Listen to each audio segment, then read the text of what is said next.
Dios majestuoso. Cantémosle. Dios majestuoso en las alturas, poder. Una vez más, mis hermanos, que el Señor les bendiga. Gracias por conectarse. En esta mañana vamos a continuar en una serie que hemos iniciado ya. Ya vamos por la séptima enseñanza de la serie Discernimiento. Y increíblemente, ¿verdad? El tiempo vuela. Estamos ya en julio casi. Wow, estamos a 28 de junio. En unos días ya estaremos en el sexto mes, junio, julio, séptimo mes de este año. Increíblemente estamos exactamente a la mitad del año y hay que aprovechar el tiempo porque los días son malos, dice la palabra. Y ya vamos por la séptima enseñanza, ¿verdad? En esta serie no quedan más de 2, 3 enseñanzas como mucho. Así que vamos a terminar esta serie bien. Espero que haya sido de bendición.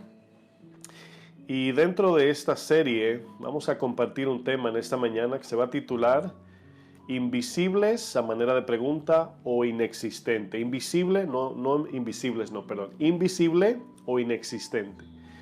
Y la razón de la enseñanza de esta mañana tiene el propósito de nosotros explicar y estudiar un poco acerca de aquellas cosas que son invisibles, que muchas veces aún como cristianos la tenemos como algo que no existe, algo que no está allí. Y vamos a ver algunos puntos que nos van a traer claridad en esta mañana. Para los que toman notas, el tema de esta mañana es invisible o inexistente a manera de pregunta. Vamos a leer un texto bíblico para iniciar nuestra enseñanza de hoy. Vamos al libro de Colosenses, capítulo 1. Colosenses 1.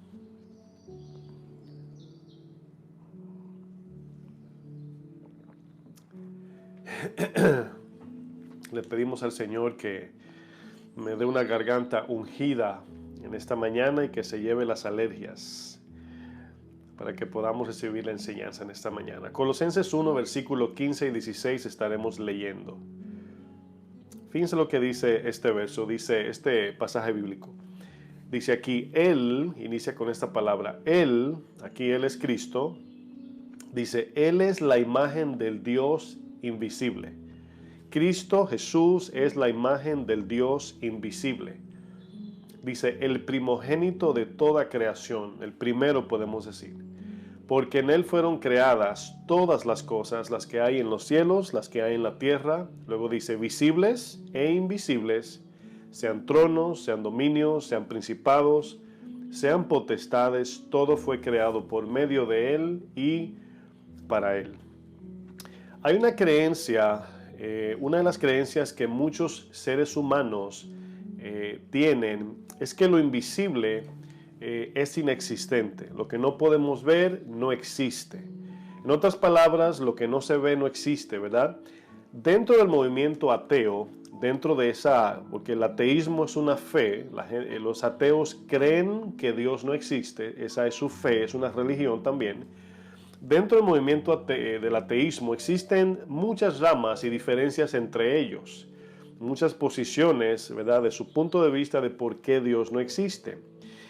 Existe una rama dentro del ateísmo que se llama materialismo. Esta palabra la hemos visto anteriormente, materialismo. La palabra materialismo se puede utilizar en dos sentidos. Según el contexto como se use, se puede usar para hablar de aquellos que aman lo material, aquellos que simplemente viven para las cosas materiales, tangibles, terrenales. Esa es una manera de entender el materialismo. Pero también la palabra materialismo significa, voy a definir aquí lo que significa materialismo, es la filosofía que cree que lo único que existe es lo que se puede ver según los ojos humanos y lo que se puede palpar o tocar. Esa es la definición de materialismo.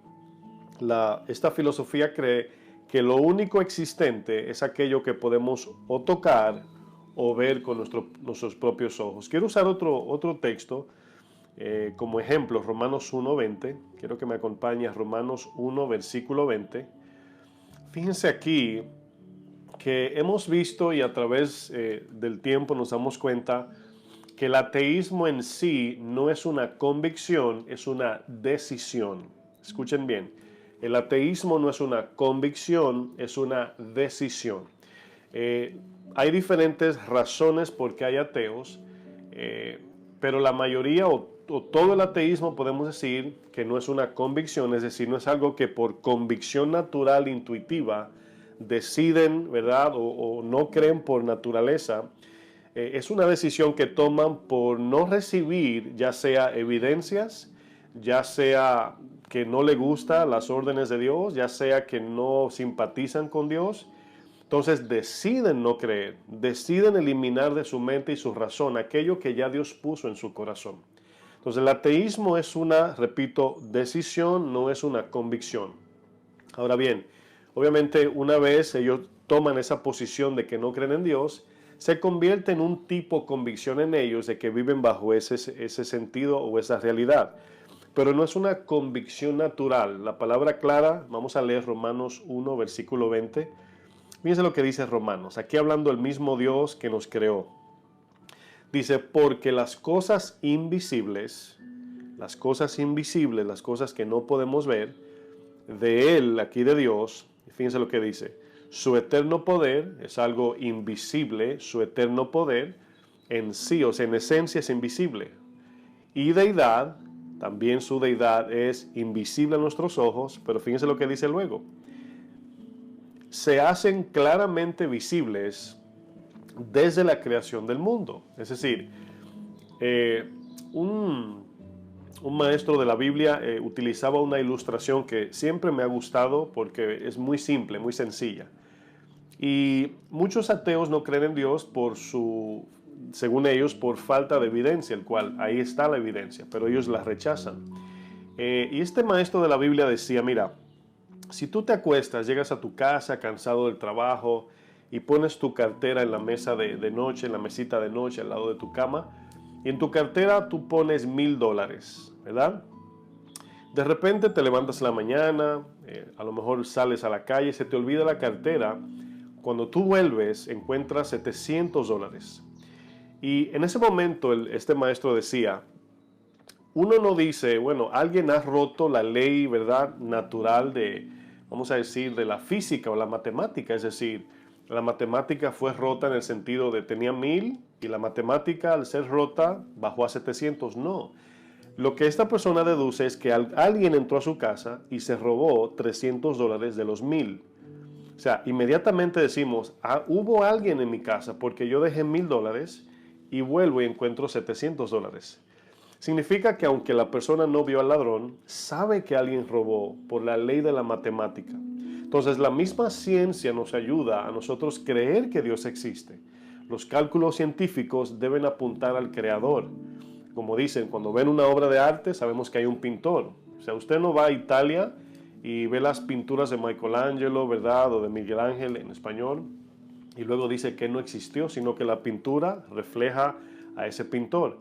Bueno, por eso es que digo que el ateísmo o el no creer en Dios es una decisión voluntaria que cada persona decide no creer y no es en sí una convicción. Sigo leyendo el texto. Dice, siendo entendidas las cosas creadas, dice, la invisibilidad de ese Dios, de su eterno poder y deidad, se hacen claramente visibles desde la creación del mundo. Luego dice, siendo entendidas, siendo razonadas, es la palabra, por medio de las cosas hechas, de modo que no tienen excusa. Entonces, nos damos cuenta que con la única persona que usamos este método de que, no existe Dios porque no lo veo, es con Dios. Porque vemos a una obra, usted no conoce, por ejemplo, a Henry Ford, usted no lo conoce personalmente, o la mayoría no lo conocen, pero usted ve un carro Ford y usted no deduce, bueno, ese carro, ¿verdad? No sé de dónde vino. No, Henry Ford es el diseñador de la Ford, ¿verdad? Y sabemos que por eso él existe. Bueno, cuando estudiamos el por qué la mayoría no creen en Dios, no es por falta de evidencia, mayormente es por rebeldía.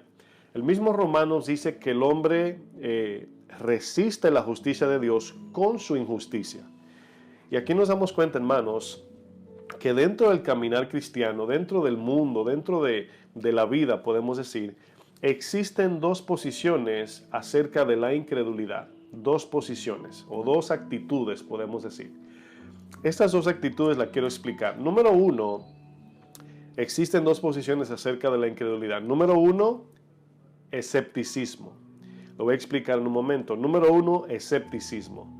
Y número dos, cinismo. Bueno, ¿qué es el escepticismo? El escepticismo es la incredulidad por falta de suficiente evidencia. Es la incredulidad por falta de suficiente evidencia. El cinismo, por otra parte, es la incredulidad a pesar de la evidencia. Es decir, el escepticismo es no creo porque no tengo suficiente evidencia para creer. Pero por otro lado, el cinismo es no creo porque a pesar de que están las evidencias, no me interesa, no quiero creer. Entonces fíjense, hay una actitud diferente. Hay uno que no cree por falta de evidencia, el otro no cree porque no quiere. El escepticismo es por falta de evidencia, el cinismo es porque no quiere creer. Bueno, en la Biblia aparecen estas dos representaciones en dos personajes. Vamos a ver el primero en Juan 20. Acompáñenme a Juan 20, versículo 26. Vamos a ver el primero. Vamos a estar viendo la primera parte. Vamos a ver aquí un personaje que representa el escepticismo, uno que no cree por falta de evidencia. Juan 20, versículo 26. Aquí obviamente lo que vamos a leer, el Señor ya resucitó y se le aparece a los discípulos y dice el verso 26, 8 días después estaban otra vez sus discípulos dentro. Fíjense lo que va a decir el texto, miren bien. Dice, y con ellos Tomás, ¿verdad? Conocemos a Tomás como el incrédulo, pero escuche bien, no fue solamente Tomás que no creyó. Acuérdense que cuando vino María a ellos a informarle que Jesús había resucitado, no creyeron tampoco. Pero bueno, dice, llegó Jesús estando las puertas cerradas. ¿Por qué dice eso el texto? Obviamente no significa que estaban cerradas y se la abrieron para que entraran, no. Dice que atravesó las puertas sin abrirlas. Dice el texto, estando las puertas cerradas y se puso en medio y les dijo, se puso en medio, es como quien dice, se le apareció en el medio, así. Atravesó las puertas físicas y se le puso en medio a ellos. Dice, paz a vosotros, es decir, no se asusten. Esa es la idea de paz. Verso 27 dice, luego dijo a Tomás, pon aquí tu dedo y mira mis manos, y acerca tu mano y métela en mi costado, y no seas incrédulo, sino creyente. Dice luego, entonces Tomás respondió y le dijo, Señor mío y Dios mío. Aquí refiriéndose a Jesús. Le dijo Jesús, ¿por qué me has visto, Tomás, creíste? Aquí vemos el escepticismo, o sea, ahora crees porque tienes suficiente prueba o suficiente verdad de evidencia. Dice, bienaventurados los que no vieron y creyeron. Quiero que noten aquí la reprensión del Señor. Bienaventurados los que creen sin ver. Es importante porque esta expresión es la que vamos a estar desarrollando a través de la enseñanza de hoy. Tomás representa el escepticismo. Él creyó porque pudo ver y porque pudo tocar. Aunque Tomás estuvo con Jesús todo este tiempo, había escuchado repetidamente las promesas que Jesús iba a resucitar, aún así no pudo creer hasta que vio con sus propios ojos y tocó con sus propias manos. Pero en el libro de los Hechos, acompáñenme allá, hay otro personaje y este representa el cinismo. Este otro personaje representa lo que es el cinismo. Ahora, aquí el contexto es, Pablo viene delante de un rey, lo vamos a leer a continuación, y Pablo le expone el evangelio. Pero fíjense bien, en la manera que Pablo le expone el evangelio es tomando en cuenta las cosas que este rey había evidenciado él mismo. Es decir, Pablo estaba usando verdades que habían ocurrido y las unía a las profecías que apuntaban a Cristo. Entonces, el verso 26 de Hechos 26 del libro de los Hechos, miren lo que dice. Recuérdense que este personaje representa cinismo. Tomás representa escepticismo. Necesitaba evidencia para creer. Pero aquí este personaje que vamos a leer representa el cinismo. Este no quería creer. Dice, pues el rey sabe, aquí hablando Pablo, el rey sabe estas cosas. Es decir, todo lo que te he dicho, rey, tú sabes esto. Dice, delante de quien también hablo con toda confianza. Porque no pienso, fíjense las palabras de Pablo, no pienso que ignora nada de esto. Aquí Pablo está diciendo, yo sé que tú no ignoras, tú sabes muy bien. Dice, no ignoras esto. Dice, pues no se ha hecho esto en algún rincón. Es decir, esto que ha sucedido a través de lo que es el cumplimiento de las profecías que hablaban de Jesús, no pasó de manera secreta, fue de manera pública. La crucifixión, la evidencia de la venida de Cristo, cómo vivió, las profecías de que Dios estaría con nosotros, los milagros, todo. Ahí está la evidencia. Dice el 27, le pregunta a Pablo, ¿crees? Y aquí viene el personaje, oh rey Agripa. Y dice, ¿cree a los profetas? ¿Tú crees lo que dice la palabra del Mesías? Y dice Pablo, fíjense, yo sé que crees. Ahora, ¿qué está diciendo Pablo? Pablo está apelando al corazón, vamos a decir, hipócrita o rebelde del rey. Yo sé que tú crees, o sea, tú sabes esto. Tú no me dejas mentir, rey Agripa. Dice luego el 28, entonces Agripa dijo a Pablo, por poco me persuades a ser cristiano. Esa palabra por poco tiene el sentido de que lo que tú me estás diciendo es cierto, pero esto es en la conciencia del rey Agripa, no es que él lo dijo. Cuando él dice por poco, quiere decir casi tomo la decisión de seguirte. Parece ser, no dice el texto, que a lo mejor se acordó de su posición como rey, pero sobre todo se acordó de la consecuencia y lo que cuesta seguir a Cristo. No fue por falta de verdad que no siguió a Cristo, fue por falta de negación a su corazón, a sus deseos y morir a sí mismo para seguir a Cristo. Más o menos igual que el rey, que Pilato. En un momento Pilato no encontró ninguna falta en Jesús. Y luego le pregunta el mismo Pilato a Jesús, ¿qué es verdad? Y dice que la palabra, y en ese momento se fue. Es decir, le preguntó a Jesús qué es verdad, pero no le interesaba. Pilato estaba más interesado por la multitud que por la verdad de Cristo. Y dice el texto, por poco me persuades a ser cristiano. Pablo le contesta, quisiera Dios que por poco, por mucho, no solamente tú, sino también todos los que hoy me oyen, fueses hecho tales como yo soy, o sea, libre en Cristo, yo soy libre en Cristo, dice Pablo, excepto estas cadenas en mis muñecas, por así ponerlo.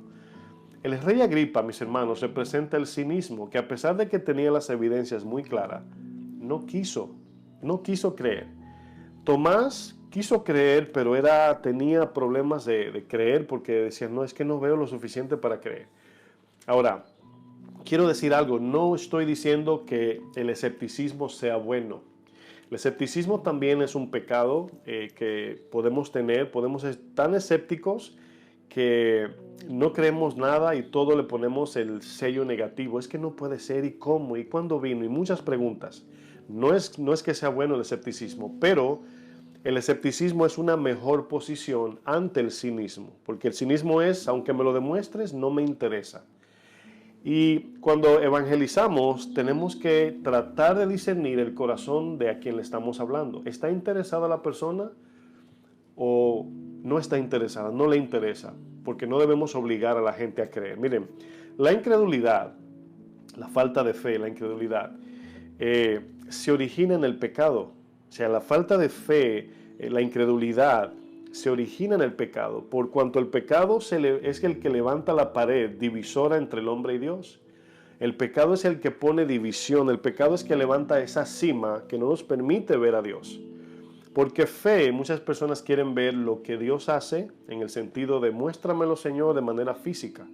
Bueno, la incredulidad se origina en el corazón, pero hay diferentes tipos de incredulidad o diferentes razones por qué son incrédulos, puedo decir. La Biblia habla del corazón tardo, del corazón ignorante, del corazón rebelde, del corazón malo. Por ejemplo, el corazón tardo, Jesús cuando va camino a Emaús, le dice, oh tardos de corazón para creer a los profetas, los reprende. Y este corazón tardo es el corazón que es indeciso o lento.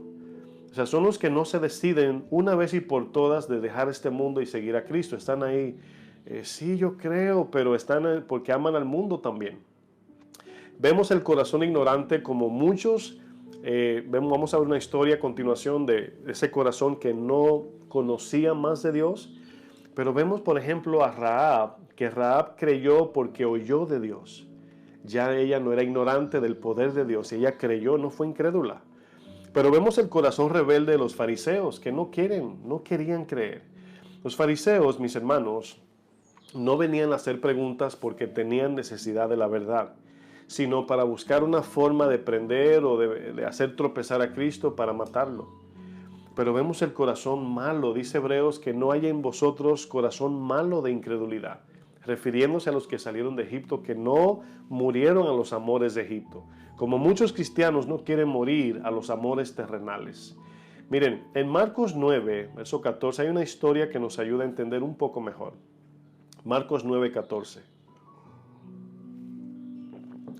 Aquí es la historia de un muchacho endemoniado, el cual los discípulos vienen y no pudieron sacarle el demonio, no pudieron. Entonces, la historia es acerca de cómo Jesús sana a un muchacho endemoniado. Y Marcos 9, el verso 14 continúa diciendo, dice, cuando llegó a donde estaban los discípulos, aquí Jesús, dice, vio una gran multitud alrededor de ellos, había mucha gente. Dice, y escribas que disputaban con ellos, estaban discutiendo. Los escribas estaban en contra de Jesús y los discípulos. Dice el verso 15, y enseguida toda la gente viéndole se asombró. Ya Jesús tenía un renombre, un tipo de reputación por lo que él hacía. Le tenían temor por su autoridad, su testimonio, su poder, su firmeza, su testimonio en el sentido cristiano. Dice, les asombraron y corriendo a él, le saludaron. Acuérdense que en la multitud habían dos tipos de personas, dos grupos.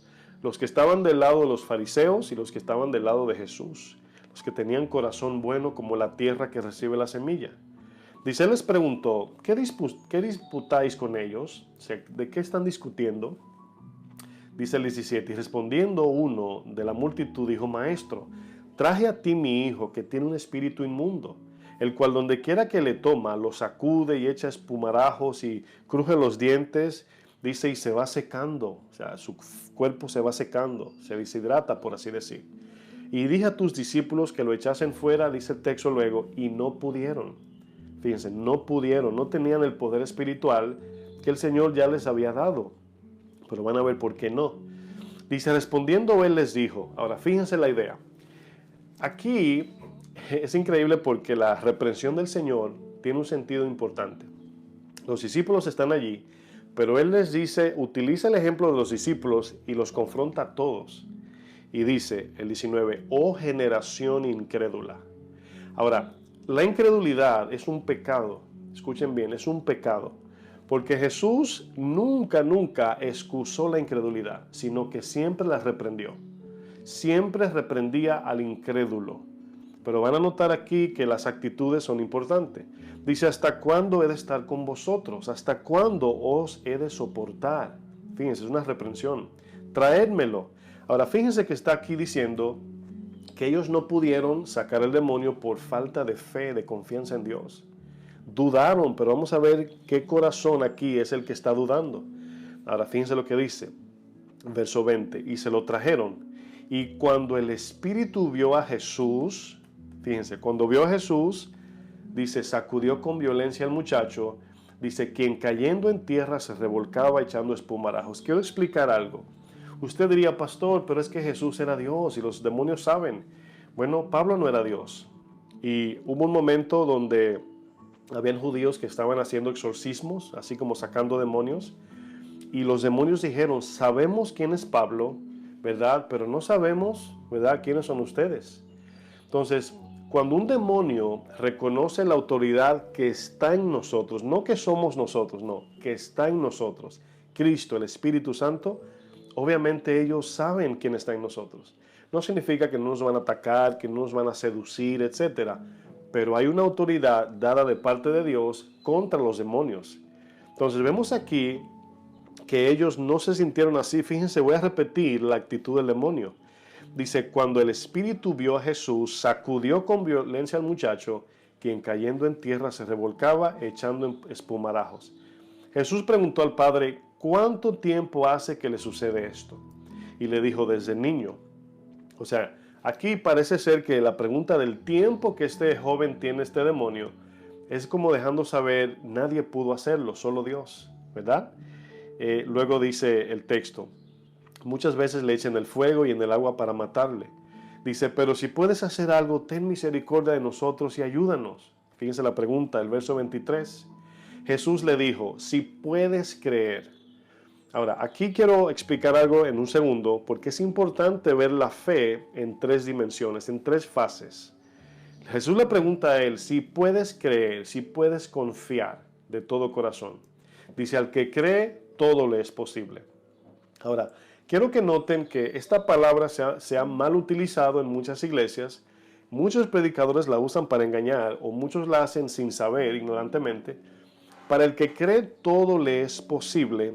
Siempre ese creer, esa fe, va ligada al propósito de Dios, siempre, no al propósito del que está creyendo. Me voy a explicar. Hace, creo que unos días le dije algo a mi esposa que le va a sonar un poco raro, pero nada más escuche y analice.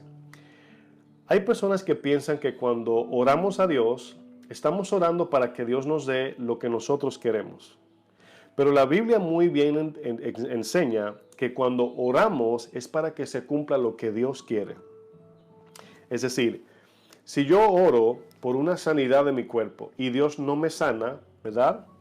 Obviamente no es que yo, en este caso, no es que tenga falta de fe, sino que Dios tiene un propósito diferente.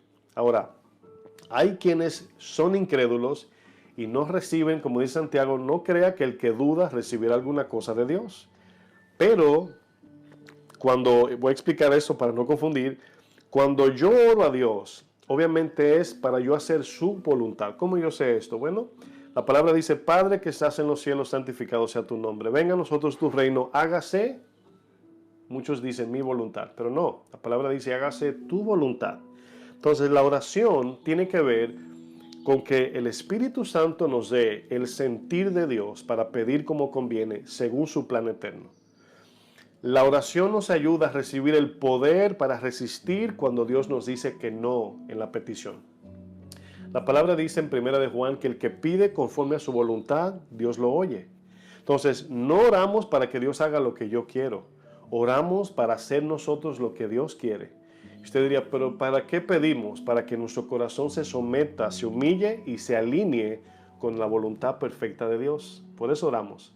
Señor, hágase tu voluntad. Señor, ayúdame a caminar en tu voluntad. Dirígeme en tus pasos. Llévame de la mano.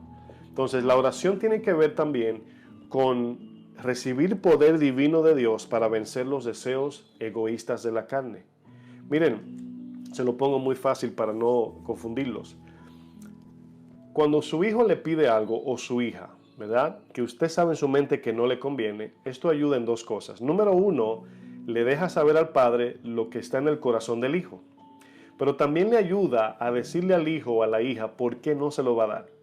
Entonces usted le diría a su hijo, siempre que tú quieras algo, pídemelo. Y él te dice, o ella, siempre que te pido me dices que no. Y tú dices, claro, o sea, yo quiero estar llevándote en tu corazón a pedir cosas que te convienen y no todo lo que tú quieres. Entonces fíjense lo importante, aquí nos damos cuenta de algo. La incredulidad es un pecado que no nos permite alinearnos con la voluntad de Dios, ya sea por ignorancia, por rebeldía, por muchas razones. Entonces, aquí es importante porque Él le dice, si puedes creer, verso 23, al que cree todo le es posible de cumplir la voluntad de Dios en su vida. Dice 24, e inmediatamente el padre del muchacho clamó y dijo. Ahora, esto que vamos a leer parece incongruente, porque hay tres palabras que ni la una va con la otra, ni la otra con la una. Fíjense, creo, ayuda mi incredulidad. Le dice a Jesús, creo, ayuda mi incredulidad. ¿Cómo es esto que creo, pero ayúdame a creer? Bueno, si creo, obviamente, ¿por qué necesito ayuda para creer? Bueno, aquí es importante, lo voy a explicar en un segundo. Verso 25. Cuando Jesús vio que la multitud se agolpaba, reprendió al espíritu inmundo, diciéndole, espíritu mudo y sordo, yo te mando, sal de él, y no entres más en él. Entonces el espíritu, clamando y sacudiéndole con violencia, salió, y él quedó como muerto, es decir, muy débil, es la idea, pero casi como si estuviera muerto. De modo que muchos decían, está muerto. Pero Jesús, tomándole de la mano, lo enderezó, es decir, lo paró. y se levantó. Dice, cuando él entró en casa, sus discípulos le preguntaron aparte, ¿por qué nosotros no pudimos echarle fuera? Jesús le dijo, este género con nada puede salir, sino con oración y ayuno. Ahora, esa palabra, este género, se convierte a veces en un misterio porque puede significar varias cosas. Puede significar este tipo de demonios, ¿verdad? Este tipo de demonios. Puede ser un principado, quién sabe, que tenía este muchacho esclavizado. Pero también la palabra género puede hablar tanto de los demonios y las personas que son esclavizadas por demonios, la generación en general. Porque él le dice generación incrédula, o sea, los reprende. Y generación viene de género, este género o esta generación. Pero tanto lo uno como lo otro aplica lo que Jesús dice. Este género no sale, ¿verdad? Vamos a poner que sea el demonio. Este demonio no sale si no es con oración y ayuno. Ahora bien, por causa del contexto nos damos cuenta que el ayuno y la oración no significa que voy a visitar, me llamaron por teléfono, pastor, mira, mi hijo está endemoniado, pase por aquí. Y que yo el día antes esté orando y ayunando, el texto no significa eso. Porque imagínense que de repente nos agarren en la calle, ore por mí. Y usted le diga, permíteme ir a casa y vengo mañana, tengo que orar y ayunar. Entonces aquí la oración y el ayuno no está hablando de un momento. Está hablando una vida de oración y una vida de negación. La palabra ayuno en su sentido más básico significa abstenernos. Quiero poner un ejemplo. Cuando Daniel, en el capítulo 1 de Daniel, fue a Babilonia, fíjense bien, dice que el rey dijo que le dieran el mejor alimento, el mismo alimento que el rey comía, alimentos delicados, de buen sabor, que se lo dieran a Sadrach, Mesach, Abednego y a Daniel. Ellos, Daniel fue el que inicialmente tomó la iniciativa allí, valga la redundancia, dijo, no queremos comer de los alimentos del rey. Ahora, no eran porque eran malos, eran al contrario, eran muy buenos, tenían muy buen sabor, pero lo que estaba haciendo Daniel era absteniéndose de los deleites babilónicos para no perder el enfoque del propósito de por qué Dios los tenía allí. Esa es la idea. Cuando aquí dice, este género no sale con ayuno y oración, está hablando de un estilo de vida que habla de un estilo de vida de oración, pero también un estilo de vida de negarnos a cosas que aunque no son malas, nos pueden arrastrar a perder el sentido de dirección en el plan de Dios. Por cuanto las cosas de la carne, hermanos, aún el deleite que no es pecado, puede convertirse en un pecado porque nos aleja del plan de Dios. Ahora, quiero explicar esto. ¿Qué quiere decir este hombre cuando le dice a Jesús, creo, ayuda a mi incredulidad? Bueno, este hombre lo que estaba haciendo era, vamos a ver un ejemplo de cómo se consuma la fe. Ahora, no se olvide de esto. No sé si algún día traeré una enseñanza nada más de este punto porque es importante. Pero la fe se consuma en tres partes. Hay tres partes para consumar la fe. Número 1 está el mandamiento de Dios. Número 2, la confianza y obediencia. Y número 3, el cumplimiento y la evidencia.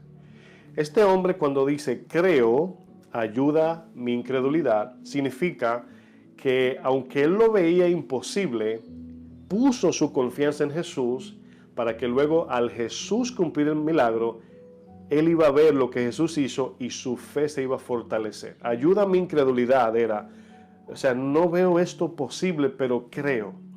Y una vez yo hice un comentario, que yo sé que mis comentarios a veces suenan contradictorios, pero si usted lo analiza, a lo mejor me entiende. Yo le dije a alguien, nosotros creemos dudando. Pero cuando digo creemos dudando, estoy diciendo, no sabemos lo que va a pasar del otro lado, pero creemos en el sentido de obedecemos y luego vemos cuando Dios se mueve. Esa es la fe. Cada paso es dudando, pero tomamos la decisión de creerle a Dios, confiar en Él. Santiago 2:22 nos ayuda a entender lo que estoy diciendo, para que no crean que estoy inventando. Santiago 2:22. Fíjense lo que dice, aquí hablando del patriarca Abraham. Abraham es padre de fe. No hay mayor ejemplo de hablar de la fe que Abraham. Dice aquí, fíjense, acuérdense que el Señor le da una promesa a Abraham en Isaac y luego le pide que lo sacrifique. Entonces, aquí Abraham no debe confiar ni en Isaac, ni en que él puede tener otro hijo, como ya lo había hecho con Ismael, teniendo a Ismael, o que él podía resolver el problema si algo salía mal. Él tenía que confiar en la promesa que Dios le dio. Pase lo que pase, aunque él no vea con sus ojos, tenía que confiar en Dios. Entonces fíjense lo que dice el texto. No ves, no entiendes, dice Santiago 2:22. ¿No ves que la fe actuó juntamente con sus obras? La fe actuó juntamente con sus obras y que la fe se perfeccionó, es decir, se completó, se consumó por las obras. Es decir, Dios le dijo, sacrifica a Isaac. Abraham no sabía lo que iba a pasar. Para él era invisible o inexplicable saber lo que Dios iba a hacer. Pero su posición de confiar en Dios le permitió entregar su hijo. Él lo hizo dudando en el sentido de que él no sabía lo que iba a pasar. Pero al hacerlo y ver lo que Dios iba a hacer, eso fortalecía su fe. Por eso dice, se fortalecía en fe cuando el Señor le prometió a Sara y a él que iban a tener un hijo.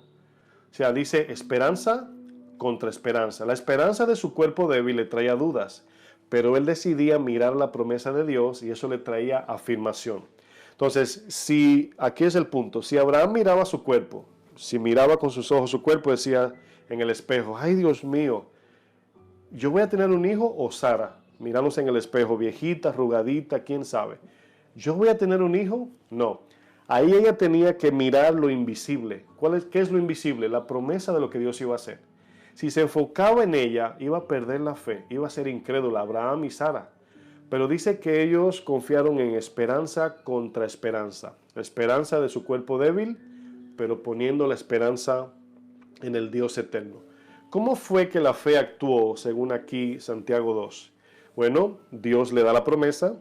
Abraham, aún no sabiendo lo que va a pasar, creyó en Dios, no en la promesa todavía. Y cuando obedeció, se cumplió la promesa. Mandamiento, confianza y cumplimiento. Muchos cristianos no creen y no crecen espiritualmente porque tienen miedo a dar el paso cuando Dios le da una orden. Y como nunca dan el paso, su fe nunca crece. Su confianza en Dios no crece porque tienen miedo, desconfían en Dios. Y nos damos cuenta, hermanos, aquí, que cuando Jesús en Juan 20 le dice a Tomás, es más bienaventurado creer sin ver. Es más bienaventurado, es mejor, es más bendecido cuando alguien que recibe un mandamiento de Dios no le dice, Señor, muéstrame. Acuérdense, cuando Gedeón le dice al Señor, quiero saber que eres tú, fíjense, no hubo ninguna reprensión, pero él le decía, no se enoje mi Señor, pero quiero saber que eres tú. Fíjense, Gedeón no le estaba preguntando qué iba a pasar, cómo iba a vencer los madianitas. Gedeón sabía que solo Dios era poderoso, omnipotente. Entonces Gedeón quería saber que si él iba a pelear con 135,000 hombres, siendo él en su mente 32,000, claro, aunque lo bajó a 300, él quería saber que Dios lo envió. ¿Saben por qué? Porque nada más la fe se cumple cuando Dios primero habla. Él quería saber que era Dios. Entonces no podemos estar inventando, ay, por fe voy a comprar esto. Y eso es tentar a Dios, sin Dios haber dicho nada. Por fe voy a hacer esto, por fe, hermano, por fe soy sano. No, si Dios no te habla y no te da la promesa, es diferente si Dios no te ha dicho que te va a sanar, pedirle, Señor, si es tu voluntad, sáname. Si no, es porque tú tienes un plan mucho mayor con mi vida. Hermanos, Dios quiere que seamos cristianos de fe y no de vista. Segunda de Corintios 5:7 dice, porque no andamos por vista, andamos por fe. Porque el que quiere, aquí la idea es que Dios quiere que nosotros confiemos o que nuestra confianza esté basada en el amor y no en lo que vemos. Vamos a hacer un análisis para no perder el hilo. Vamos a hacer dos ejemplos. Número 1, ¿qué pasa si Dios nos muestra todo como tal es? En el sentido de a Satanás lo vemos así físicamente, los demonios, vamos a ver, todas las cosas que están ocultas en el sentido espiritual, Dios las saca a la luz y todos lo vemos. Fíjense que la razón por buscar a Dios no sería amor, sería miedo. Dios no quiere que nadie venga a Él por miedo. y Él lo puede hacer. Dios puede, y no digo que lo va a hacer, pero tiene el poder de manipular nuestro corazón, porque Él es poderoso. Pero su amor, su justicia y santidad no le permite. Su carácter, su esencia no le permite hacer eso, porque tenemos que escoger a Dios por amor. Entonces, esas cosas ocultas están allí para que nada más se haga evidente lo que pasó en la cruz.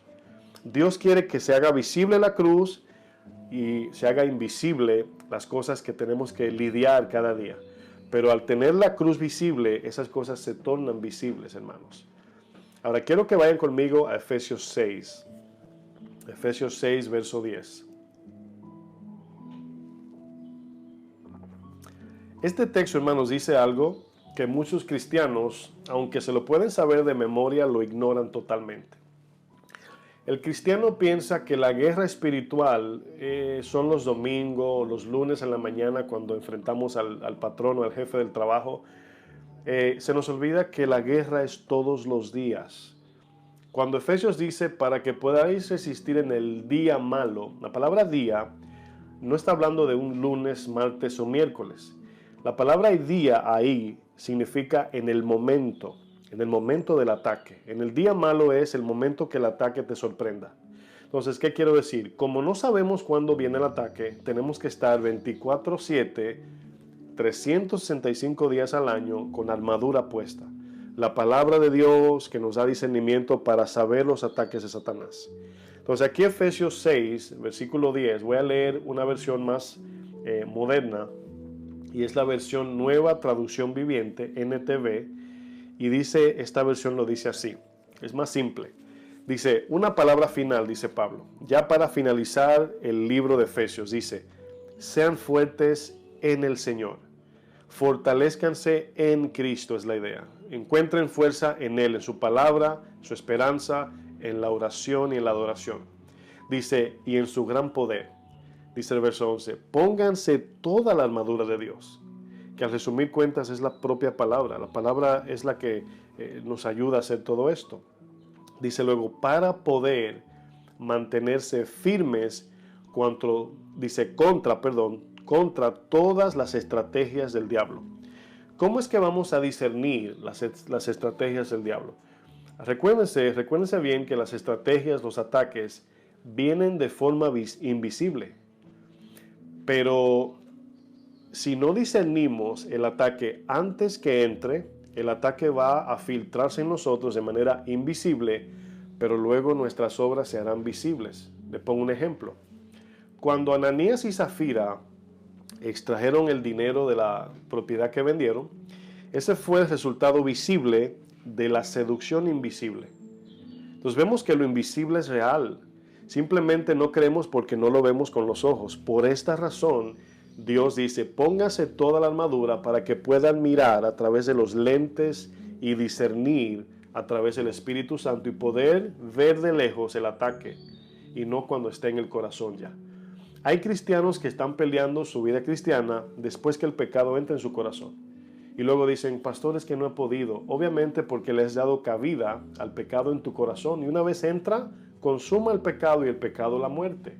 Entonces nuestra batalla espiritual no la debemos pelear cuando el pecado entra, como Caín. Dios le dijo, el pecado está tocando tu puerta. Y le dice, tú puedes enseñorearte de él. Significa, ahora que está afuera, no le abras. O sea, no le des lugar. Pero si el pecado entra, ya no tienes poder porque tomó control de ti. Así como entró Satanás en Judas, entró en Pedro, entró en Ananías y Zafira, entró en la mente de David, etcétera, etcétera. Sigo leyendo. Verso 12. Pues no luchamos contra enemigos de carne y hueso. O sea, no estamos peleando con la gente en el sentido real. Dice, sino contra gobernadores malignos, autoridades del mundo invisible, contra fuerzas poderosas de este mundo tenebroso y contra espíritus malignos de los lugares celestiales. Lugares celestiales habla del reino invisible espiritual. La verdadera guerra se libra en las mentes de los seres humanos, mis amados. La mente es el terreno abierto de Satanás y de los demonios. El discernimiento no debe ser algo que nosotros lo usamos algunas veces. Tenemos que estar en todo tiempo, como bien lo dice 1 de Pedro 5:8, velando y sobrios, porque el diablo anda como león rugiente, buscando a quien devorar. La pregunta es, ¿cuándo te quiere devorar? Todos los días. Entonces, si tenemos que estar velando y sobrios, ya estudiamos que la idea es la de una atalaya que se pone en una torre y está constantemente. Hermanos, miren, una atalaya tenía la responsabilidad de no dormirse, de mantenerse vigilando, siempre mirando por la ventana de la torre a lo alto para distinguir al enemigo que venía de lejos. Claro, se turnaban, pero la idea aquí es espiritual. Aquí no podemos turnarnos, sino nosotros tenemos que estar en todo momento, hermanos, vigilando que no se metan. Es muy fácil el enemigo ponerte un pensamiento y tú luego te das cuenta cuando hablas o cometes un pecado. Y nos damos cuenta, hermanos, aquí es importante porque quiero ir terminando con una historia de Segunda de Reyes, a ver si me alcanza el tiempo. Vamos rapidito, Segunda de Reyes 6, versículo 8. Segunda de Reyes 6, verso 8.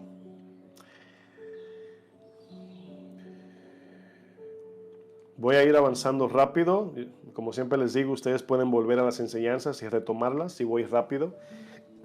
Y así pueden tomar las notas o volver a tomar lo que se quedó detrás. Segunda Reyes 6:8 dice, y tenía el rey de Siria guerra contra Israel. Y consultando con sus siervos, dice, en tal y tal lugar estará mi campamento. Y el varón de Dios, aquel profeta Eliseo, dice, envió a decir al rey de Israel, mira que no pases por tal lugar porque los sirios van allí. Fíjense, Dios les revelaba al profeta lo que estaba haciendo a escondidas aquí el rey de Siria. El rey de Siria está tramando atacar a Israel, pero en secreto, ¿verdad? Y está acampando en lugares, está poniendo como campamento cerca de Israel para luego atacar. Lugares cerca que Israel no se dé cuenta, para en un momento de descuido meterse y apresarlos a todos o esclavizarlos. Pero el profeta Eliseo recibía la revelación del Espíritu de lo que estaba haciendo este hombre, este rey. Fíjense lo que dice el texto. Verso 10. Entonces el rey de Israel envió a aquel lugar que el varón de Dios había dicho. Dice, y así lo hizo una y otra vez con el fin de cuidarse. Y el corazón del rey de Siria se turbó por esto, se enojó porque el profeta estaba, como quien dice, adivinando sus pensamientos, pero era Dios hablándole. Dice luego el texto, estoy en el versículo 11, y el corazón del rey de Siria se turbó por esto, llamando a sus siervos y le dijo, dice, ¿no me declararéis vosotros quién de los nuestros es el rey de Israel? Entonces uno de los siervos dijo, no, rey señor mío, sino que el profeta Eliseo está en Israel. Fíjense, le tenían hasta miedo. Dice, el cual declara al rey de Israel las palabras que tú hablas en tu cámara más secreta. O sea, las estrategias del rey de Siria se le estaba pasando el profeta al rey de Israel. Y el rey de Israel tomaba acción al punto que ya el rey de Siria no podía atacar con sus estrategias. Ahora, ¿se acuerdan lo que leímos en Efesios para que podamos resistir las estrategias del diablo? ¿Quién estaba operando en la mente del rey de Siria? Satanás. Pero en la mente del profeta Eliseo estaba Dios, que es más poderoso. El profeta podía discernir los ataques del rey de Siria y les avisaba al rey de Israel. Verso 13. Y le dijo, id y mirad dónde está, para que yo envíe a prenderlo, es decir, agarrarlo, ¿verdad? Y destruirlos. Y le fue dicho, y aquí que él está en Dotán. Entonces envió el rey allá gente de a caballo y carros y un gran ejército, los cuales vinieron de noche y sitiaron la ciudad. Rodearon, es la palabra sitiar. Dice, y se levantó de mañana y salió el que servía al varón de Dios. Aquí, el que servía era el siervo que asistía al profeta Eliseo. Dice, y aquí el ejército que tenía sitiada la ciudad, con gente de a caballo y carros. Entonces su criado le dijo, ay, Señor mío, aquí es como el ay de nosotros. Ay, Dios mío, como decimos. Ay, Dios mío, ¿qué haremos? Esa es la actitud. Él le dijo, no tengas miedo. Ahora, fíjense aquí la posición. Ahora cuando el coronavirus entró, hermanos, muchos cristianos dijeron así como el siervo de Eliseo, ay, Dios mío, como que a Dios se le olvidó algo y se metió el coronavirus. Pensando que Dios estaba de brazos cruzados o de vacaciones en Cancún o en Punta Cana, que es más bonito, y se le olvidó al Señor. Miren, Dios está al tanto de todo y cuando Dios permite algo es porque ya Dios tiene un plan. Ya Dios tiene un plan allí. Ahora, fíjense lo que le dice aquí Eliseo. Le dice, no tengas miedo, porque más son los que están con nosotros que los que están con ellos. Aquí es donde quiero ir entrando en la enseñanza. El siervo de Eliseo, me imagino que hizo así. Dice él en su mente, somos mi señor y yo, y el ejército de Siria son miles. Ahora fíjense, pensaba aquí el siervo de Eliseo que lo invisible era lo inexistente. Esa es la idea. Estaba poniendo los ojos en lo material, terrenal, en la lógica humana. Y me imagino, porque lo leemos rápido, pero piensen en este siervo de Eliseo diciendo, Señor, ¿cómo que usted fue a la escuela? ¿Sí sabe matemáticas? ¿Sí sabe que 20,000 versus 2 es un número muy diferente? Mi Señor, ¿está calculando bien o qué? Fíjense lo que dice el 17. Y oró Eliseo y dijo, te ruego, oh Jehová, que le abras sus ojos para que vea. Pregunto, ¿era ciego el siervo de Eliseo? Espiritualmente estaba actuando como que era ciego. O sea, por su incredulidad se hizo ciego. Y aquí Eliseo le dice, ahora quiero que noten algo. Eliseo pide para que Dios le abra los ojos al siervo. Pero Eliseo no estaba mirando los ángeles. Fíjense, quiero que noten esto. Eliseo no estaba mirando los ángeles. Eliseo estaba confiado en Dios. Pero como el escéptico de su siervo no creía, tenía que ver algo para calmarse. Miren, cuando Dios te muestra algo que tú no le estás creyendo a Dios, no viene en un sentido agradable a Dios, porque estás diciendo, Señor, cuando yo digo, Dios, el rey de Siria me va a matar y tengo miedo, estás diciendo, Dios es débil, se olvidó de mí, su promesa se olvidó, no la va a cumplir. Estamos disminuyendo a Dios a un muñequito de mano. Pero Eliseo no vio los ángeles. Tuvo que orar para que Dios le mostrara al siervo los ángeles. Eliseo estaba confiado en su Señor, sin tener que ver ángeles. Bienaventurado es el que cree sin ver. Y aquí vemos, hermanos, dice el texto, y aquí que entonces Jehová abrió los ojos al criado y miró con los ojos espirituales ahora. Y he aquí que el monte estaba lleno de gente de a caballo y de carros de fuego alrededor de Eliseo. Y luego que los sirios descendieron a él, fíjense lo que dice, oró Eliseo a Jehová y dijo, te ruego que hieras con ceguera a esta gente, y los hirió con ceguera conforme a la petición de Eliseo. Miren, aquí nos damos cuenta, hermanos, que el discernimiento espiritual es como el ojo de Dios en nosotros, que nos revela las cosas ocultas que no podemos ver con nuestros ojos humanos. Tengo la certeza de que Eliseo no tenía que ver a los ángeles para creerle a Dios, pero sí, este muchacho, el siervo de él, tenía que ver algo para que se calmara. Ahora, cuando le abrió los ojos, es como cuando le dijo, ayuda a su incredulidad, Señor. Ayuda a su incredulidad. Miren, lo invisible o inexistente, a veces pensamos que porque no vemos algo no está ocurriendo nada. Y aunque como cristianos conocemos los textos, andamos por fe, no por vista, intelectualmente decimos eso, andad en el espíritu y no en la carne, muchos cristianos viven en una realidad terrenal y no en la realidad espiritual. Se les olvida que cuando alguien le ofende del mundo, son los que están debajo del yugo de Satanás, hermano. Se le olvida y piensa que el demonio es la persona y no lo que está operando.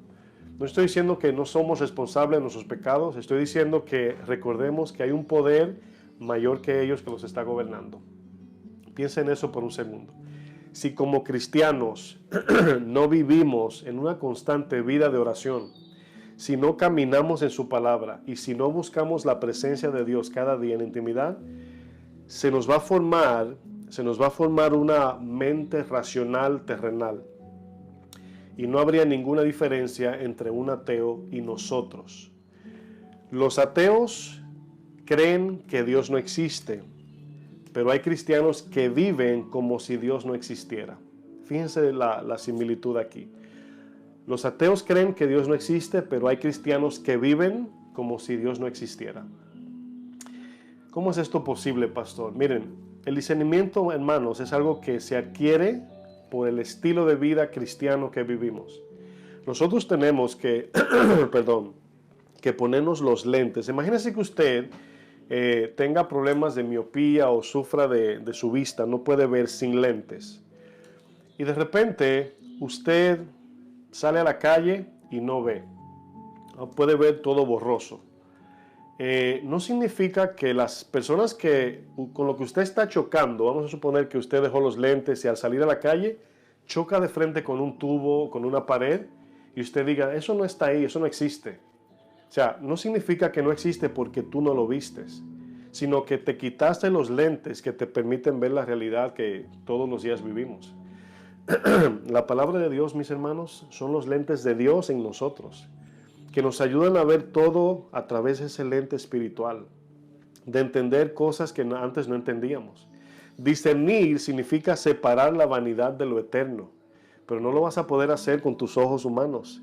Discernir significa separar la justicia de los hombres de la justicia de Dios. Distinguir aquí. Discernir significa separar el amor del mundo del amor de Dios. Son diferentes. Discernir significa separar o distinguir lo espiritual de lo material. Romanos 24-25, vamos sobre el final.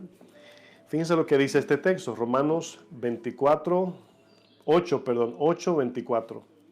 Es que se me borró el 8 aquí. Romanos capítulo 8, verso 24 dice, porque en esperanza fuimos salvados. Es decir, Dios nos salvó para la esperanza eterna que esperamos en el futuro, no ahora. Dice, pero la esperanza que se ve, dice, no es esperanza, porque lo que alguno ve, ¿a qué esperarlo? Ya está ahí. Dice, pero si esperamos lo que no vemos, con paciencia lo aguardamos. Vivir conforme a lo material, vivir conforme a lo físico o lo tangible, es vivir gobernados por la razón humana, por la lógica terrenal, y esto produce incredulidad en el creyente, en el cristiano. Pero vivir buscando las cosas de arriba, ocupados ocupando nuestra mente en su palabra, la oración, la adoración, cada día, produce esperanza eterna y produce un peso de gloria, el cual trae esa realidad, la cual es invisible, pero es real. Produce ese peso de gloria, hermanos. Quiero concluir con algunos textos. Romanos 12, verso 2. Fíjense lo que dice. Romanos 12:2 dice, no os conforméis a este siglo. O sea, aquí conformarse significa tomar forma como un molde o adaptarse al molde del mundo. Así como cuando una fábrica, imagínense una fábrica de hacer chocolate, está la máquina ahí, ¿verdad? Está la correa con el chocolate y hay una prensa repitiendo el mismo chocolate para luego empacarlo y venderlo. Esa es la idea de aquí la palabra conformarse, es decir, hacernos igual al mundo. Ahí le hago el efecto de sonido. No nos conformemos a este siglo, a este tiempo, ¿verdad? Luego dice, sino transformaos por medio de la renovación de vuestro entendimiento. Aquí la palabra entendimiento es de cómo vemos la vida, de cómo entendemos las cosas según Dios. Cambio de mente es cambio de carácter. Eso significa el texto. Y punto 3, primero habla de no conformarse al mundo. Segundo, de ser transformados por la palabra. Y tercero, dice, para que comprobemos cuál es la voluntad de Dios agradable y perfecta. Significa la palabra comprobar, demostración o exhibición del resultado del poder y propósito de Dios, el cual se adquiere por la fe invisible y luego trae un resultado visible ante aquellos que dicen no creer. Segunda de Corintios 5, versículo 6. Voy a leer una nueva traducción viviente para ir avanzando. Me queda poco tiempo. Dice, así que siempre vivimos en plena confianza. Dice, aunque sabemos que mientras vivamos en este cuerpo, no estamos en el hogar celestial con el Señor, pues vivimos por lo que creemos y no por lo que vemos. Dice, si estamos plenamente confiados, quiero repetir que el sí es afirmativo, sí estamos plenamente confiados y preferiríamos estar fuera de este cuerpo terrenal porque entonces estaríamos en el hogar celestial con el Señor. Así que, ya sea que estemos aquí en este cuerpo o ausentes de este cuerpo, nuestro objetivo es agradarlo a Él. Porque sin fe es imposible agradar a Dios, dice Hebreos 11:6. Sigo leyendo verso 10. Pues todos tendremos que estar delante de Cristo para estar o para ser juzgados. Cada uno de nosotros recibirá lo que merezca por lo bueno o lo malo que haya hecho mientras estaba en el cuerpo terrenal. Aquí, hermanos, el tribunal de Cristo, buscaba la palabra, y el trono blanco es diferente. Los que están presentes en el trono blanco son los que rechazaron a Jesús y van camino a la perdición. Los que están frente al tribunal de Cristo son los que sirvieron a Cristo y van a recibir su galardón. Entonces, una cosa y la otra son diferentes. Los cristianos fieles estarán ante el tribunal de Cristo para recibir sus galardones eternos. El trono blanco habla de aquellos que rechazaron al Señor e irán a la perdición eternamente. Miren, 4 personajes que podemos aprender de su ejemplo negativo, para nosotros será positivo. Algo que hicieron mal, nosotros lo aprendemos para bien. El apóstol Pedro reflejó una mente en un momento terrenal. El salmista Asaf, obviamente se dejó llevar por las riquezas terrenales. El discípulo Tomás por su lógica material o materialista. Y Marta, la hermana de María, miedo a la muerte física en un momento. En un momento se quitaron los lentes de la verdad, el discernidor se lo quitaron y cayeron en incredulidad. Esto fue claro, un momento, luego se arrepintieron. Pedro puso los ojos en la tierra y Satanás lo sedujo. Asaf salió del santuario de Dios y tuvo envidia de los incrédulos.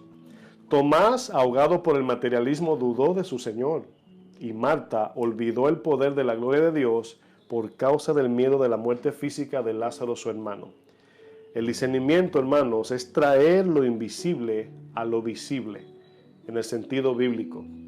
No podremos entender las cosas invisibles de Dios si no confiamos en su palabra y obedecemos para que eso invisible se torne visible al mundo y puedan glorificar a Dios que está en los cielos. Miren, dije una frase o dije algo que a lo mejor algunos lo tomó por sorpresa o por shock. Y comenté de que los ateos no creen en Dios, pero hay cristianos que viven como si Dios no existiera. Un cristiano que vive su vida basado en su realidad terrenal, camina ignorando los propósitos de Dios y de que su promesa está en los cielos. La palabra en Gálatas 5 dice que andemos en el Espíritu y no en la carne. Los que se ocupan de la carne, recibirán muerte, Romanos 8, los que se ocupan del Espíritu, vida y paz. Tenemos que crecer en la realidad espiritual e ir muriendo a las cosas terrenales, a esta realidad terrenal, que aunque lo que vemos con los ojos es verdadero, no es la verdad para salvación.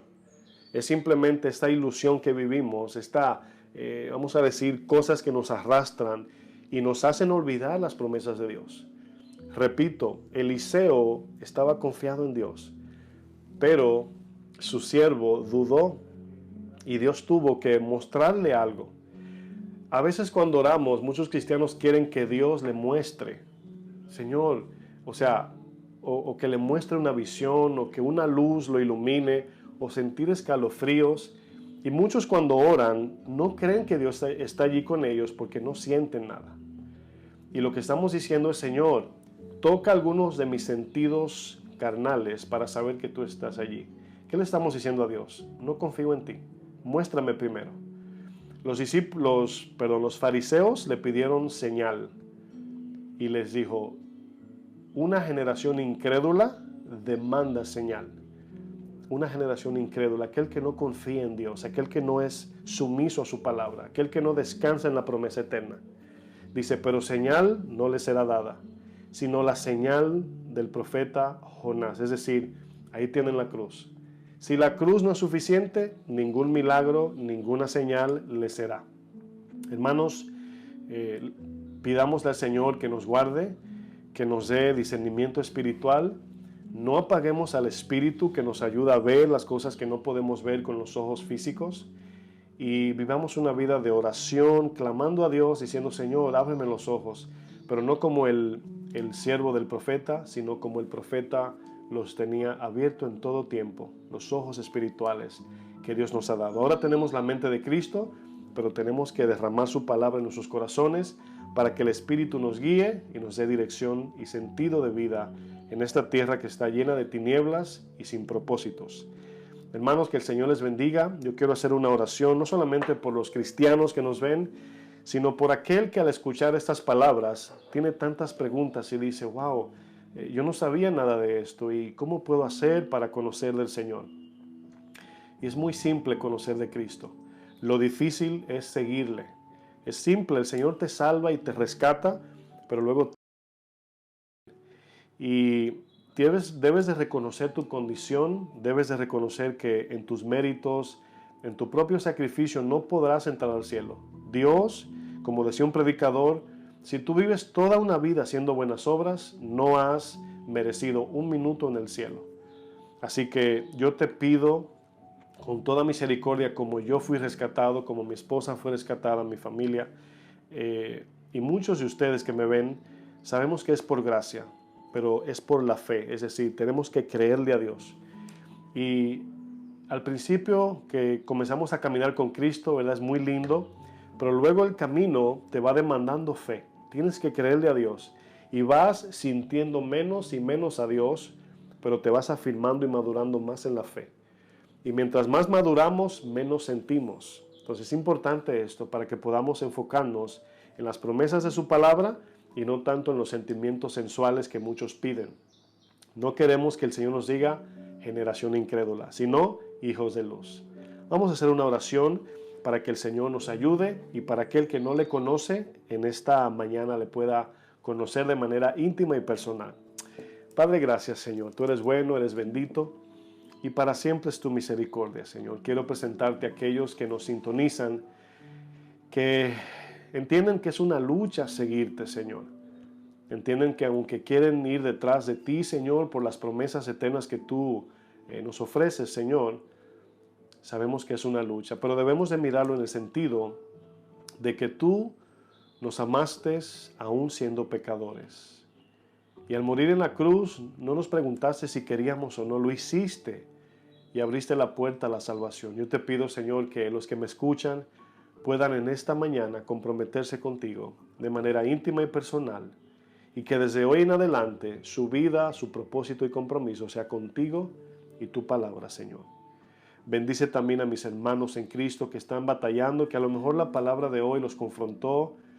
Yo te pido que tu Espíritu traiga más entendimiento, Señor, y que podamos seguir aprendiendo y seguir abriendo el corazón a las cosas que no entendemos y aún las que entendemos, permitir que pase del intelecto al corazón para que nuestro carácter sea formado, sea establecido y poder parecernos a Cristo cada día para que el mundo vea que tú eres real.